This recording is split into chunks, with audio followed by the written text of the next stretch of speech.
Desmos is good at what it does, but there's some situation it will fail you. There's some questions Desmos is going to have some problem. I'm going to show you which questions, how to identify, and how to rescue yourself. This is one particular question. As you can see, they've given you what? A quadratic equation and a line. What values of m does the system have? Exactly one solution. Your algebra should tell you if you have a quadratic equation, whether I open down or up, and there's a line, the only way you're going to have exactly one solution is at the vectors or on the side. But even on the side, if it's a tangent, it has to be 1 point. So this is what we call a slant. So you have to know this concept and then you apply it. Let's try Desmos and see what Desmos will give us. As usual, you plot your graph. This is our graph over there. Now we draw our line. I'll call it g of x. It's going to give us mx plus 1. You need the slider to be able to use it because there's a variable there, m. And now this is our straight line. It's a normal straight line. Use your slider to connect the two equations together. So I move my slider. You see, I intersect. I try to get the minimum as much as possible so that it touches it once. And so I'm trying to get 1.6. Maybe I may be right. But if you open it like that, you can see it still has not attached it. Maybe go up to like 2. Desmos is having some problem. If you put 4, you get closer as much as you can, but still. But if I go up to maybe 6, it looks like it's there, but it has multiple segments. You can see there's multiple segments. It's attaching. I'm having 2 points. There's a point here, as another point here. That means Desmos is having problem finding exact equation. Even if you go up all the way, you can see there's multiple point of intersection. There's one here, and there's another one here. So 2 tangents. It's not possible with Desmos. So you can see the answer choice is in the range of 1.666. What do? Just verify it quickly with algebra that you already know. If I have exactly one solution, that means I'm looking for b squared minus 4ac should be equal to 0, right? That is the same thing. But how do you come to that? Equate the two functions. So x squared 4x plus 9 should be equal to mx plus 1. Then solve it. Just don't worry about the variable. This is the same as s squared, right? And the 4x and ms come together. You can put them together. You're going to have m plus 4 as usual, and you put the x there. And then 9 and 1 will be plus 8. And then you can put it in your b squared 4ac is equal to 0 because we have exactly one solution. What are you going to have? Your b squared is that. That means m plus 4 squared minus 4a. A is 1 and c is 8. That means m plus 4 squared is going to be 32. And then you find square root of 32. What you're going to be left with is what? Minus 4 plus and minus square root of 32. This is the reason why we're struggling to get this exact value to have a tangent. Remember, Desmos can see tangent. It can see where the tangent is located, but algebra was going to prove to you that this is tangency. And therefore, algebra is the best way to verify. But when you get lost, come back to algebra. It tells you that when you get lost with Desmos, there is a simple way of solving it using algebra. So this is one question to prove to you that sometimes Desmos will have trouble.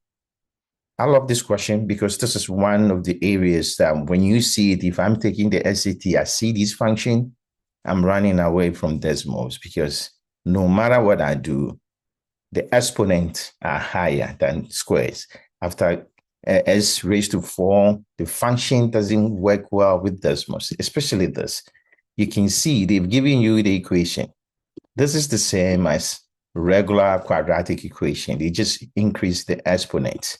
You have this, and they said B is a positive. That means we have a positive B. And they said this is the root, one of the factors, nm raised to 6 plus b. This is like 2x squared plus 1. I'm just showing you that nm raised to 6 plus p. It's just a numbers to put it together. They are patterns SAT used to distract you. We can just remove the m raised to 6 and put square. That will look normal, like everything you've seen. That's a factor. And a factor you've seen that you can factorize it to get the variable. What is the greatest possible value? This is the key. When I hear that, I know Desmos is going to have some issue.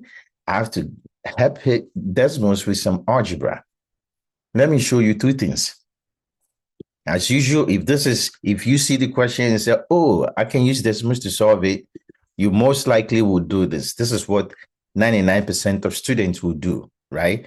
They put maybe f of m 70. That's what you're going to see. And you're going to see the function. This is the quadratic equation. They told me that b has to be positive, so I cannot make b negative, right? And I have to move this so that I can get greatest possible value. No matter what I make, b, I can only make it touch the x-axis. And so I'm trying to get this point, and I'm going to increase b to get to the point as one of the factors where I can make this 1,000. Look at it. It still stays there.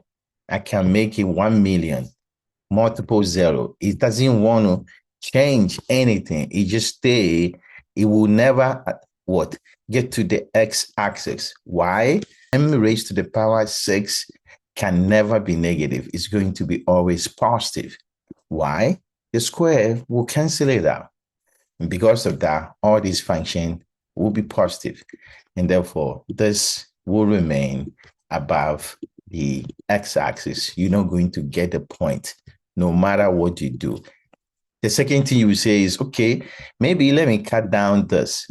I will write this in the form of normal quadratic equation. Make m raised to 6 as x. And therefore, you have 26 m squared plus bx plus 70. We're going to do the same thing and see if we're able to rescue ourselves. Same thing, right? Let's see. We have our intercept still at 70. Y-intercept at 70. But we are not coming down until we get to a certain value. We can be negative, but we can be positive. So let me show you something. I put 90. Oh, 90 went down to it passes the x-axis. Oh, okay. I need to see if it's going to come up. I put 60 is gone.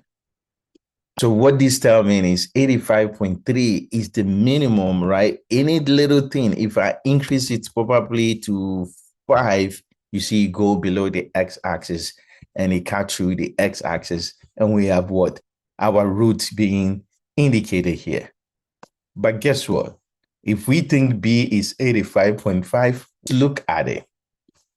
Algebra in the simple form. When they tell you greatest possible value, all you need is what? In algebra, the greatest possible value is AC plus 1. That means if you have a quadratic equation like that, normal quadratic equation, and they say the greatest possible value of B, it has to be A times C plus 1. You see how straightforward it is? That means 26 times 70 plus 1. And when you calculate, this is 1821. That's far away from 85.5. There's a problem. They don't agree at all. So this answer choice tell you something is wrong with Desmos. Desmos is trying to struggle to give you the answer, but he has so many numbers to use. And therefore, this is the function. Another way of thinking about it is let's make m as like s squared, right? So you have 26 s squared plus bx plus 70.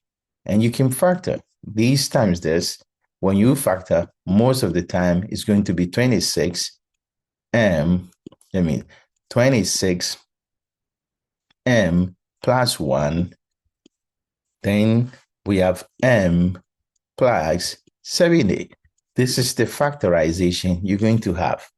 But look at our answer. Is n m6 plus p. N is maybe 26.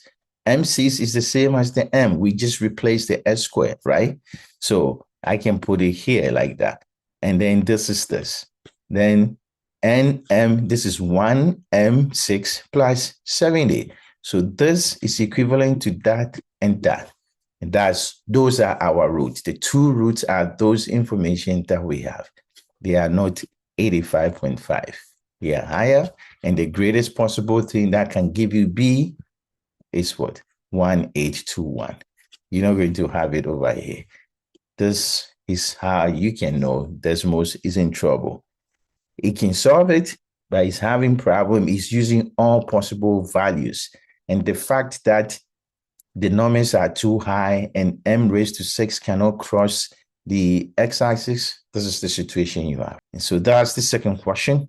And this is how we can tell Desmos, how Desmos is doing, two variables. And the last one is the same idea, where what is R when the equation has one solution? One solution, this is a quadratic, is going to touch the x-axis at one point. So we're going to use the same strategy. We know our algebra, what we're supposed to expect. And you know that if it has one solution, it should be at the vectors on the x-axis. So we're going to plot our usual equation in the system. 30x squared minus 64x plus r. R is a variable. R is a constant, so we can pick anything. So we get our slider and then try to increase it. Close to that range, you see how it's having problem? It's having problem. It looks like it's attached. 444 is going up. So, and I put 13, it's just below. So it's between 14 and 13. It's not wrong. It's just telling you, you got to be careful when you're looking at answer choices. What does that tell you? I just verified this easily with my quadratic information algebra. One solution means what? B squared, the same thing we did, 4ac is equal to 0.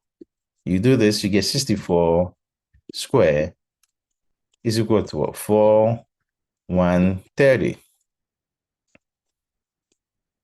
And our R, right? What are we going to have? 64 squared over 120. And that's your R. This, when you calculate, you get 34.14. And you can change it to a fraction, and it will give you a fraction. It's a clue. This video is a clue to tell you that Desmos needs some help. Bring your algebra, verify your answer, and pick your answer. So don't blindly pick an answer choice, but be able to see what is going on with Desmos and help it. As you can see, Desmos is not perfect, but it's a powerful tool. You can use it to verify your answer. When you're having a problem, come back to algebra and rescue yourself. Thank you for following. Thank you for watching this video. Thank you for watching. And if this video helped you learn something, just click on the like button, say something,